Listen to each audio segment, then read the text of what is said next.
The man who started it was Sheikh Abdul Jabbar al-Fakhdawi, a major organizer of the insurgency against the Americans. He's never spoken on camera before. عدونا الأول الأمريكان كان، وبعدين القاعدة بدأت تقتل بينا أكثر من الأمريكان، فصار العدو الأول هو القاعدة.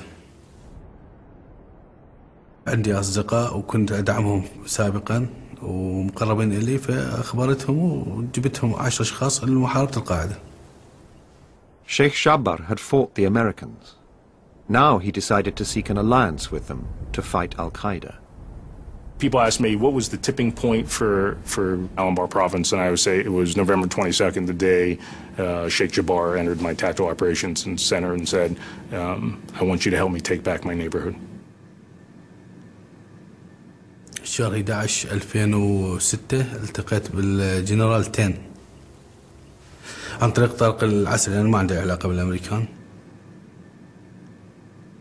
He said, well, I'm here to take back my neighborhood, but I need your help to do it.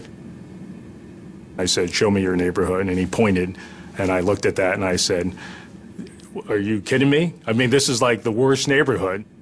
فقال إما أنت مجنون أو انتحاري، مستحيل. قلت له أنا بدي أحاول. He's a very smart guy. I mean, he may be an engineer and an architect, but he's got a pretty keen military mind. فقال لي تحتاج شنو؟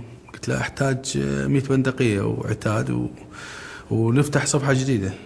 يعني حتى الناس اللي قاتلوكم يعني ما لكم علاقة بهم، لا تعقلوهم، وأنا واحد من الناس اللي كنت أدعم اللي قاتلوكم. I could tell that he believed in us, and that if we believed in him, he was ready to do this with, the fellow men in his neighborhood. So we had armed 50 of Sheikh Jabbar's military-age males with AK-47s, and we went in and cleared the entire area of Al-Qaeda.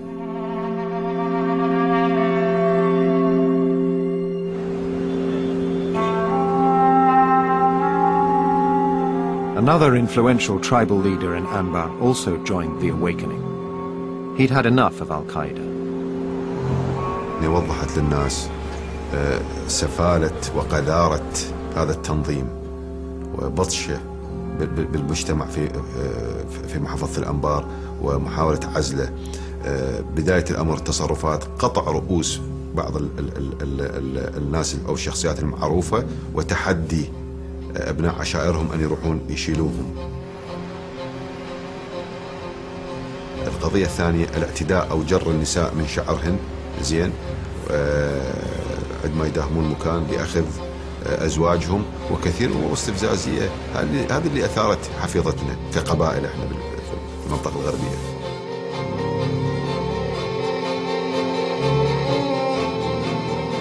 Ali Hatem ordered his men who had previously fought the Americans to turn their attacks on Al-Qaeda.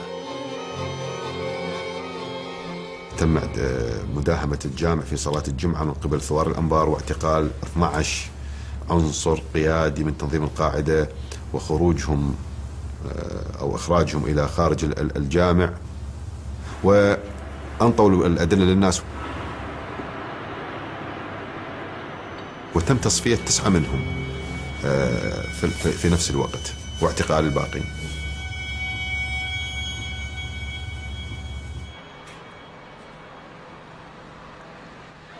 Even insurgents who had earlier fought alongside Al-Qaeda were sickened by their willingness to kill Iraqis.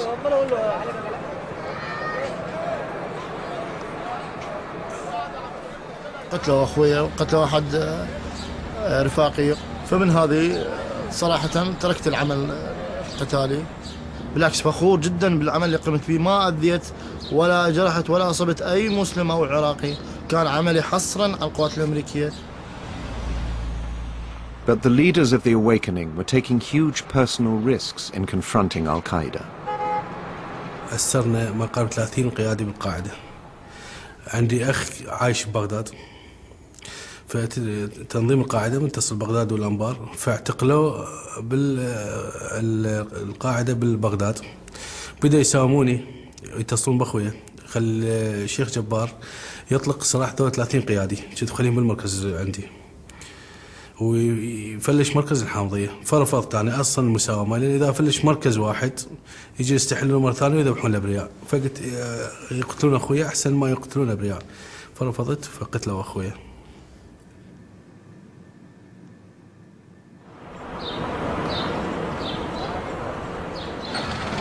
The awakening movement spread beyond Anbar into other provinces and Baghdad.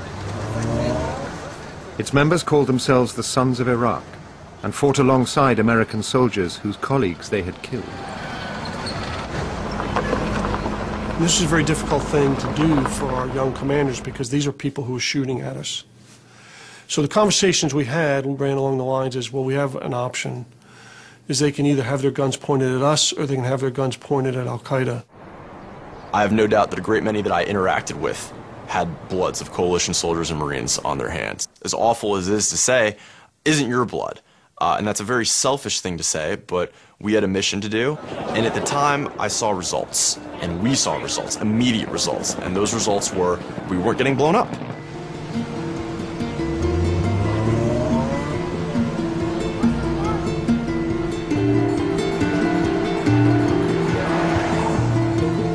In July 2007, American casualties dropped sharply. The awakening had removed many of America's enemies.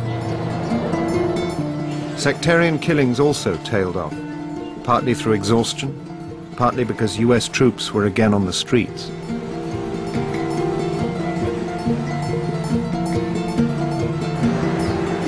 And the Iraqi security forces, purged of death squads, had grown by 100,000.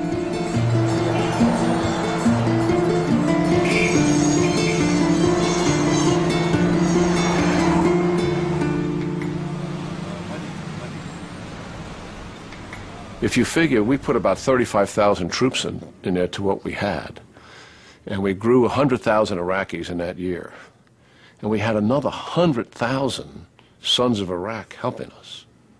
That is very, very dramatic. That's 200,000 Iraqis helping us in 2007 and 2008 that were not there in 2006, in addition to the 35,000, which is the surge in which everybody focuses on.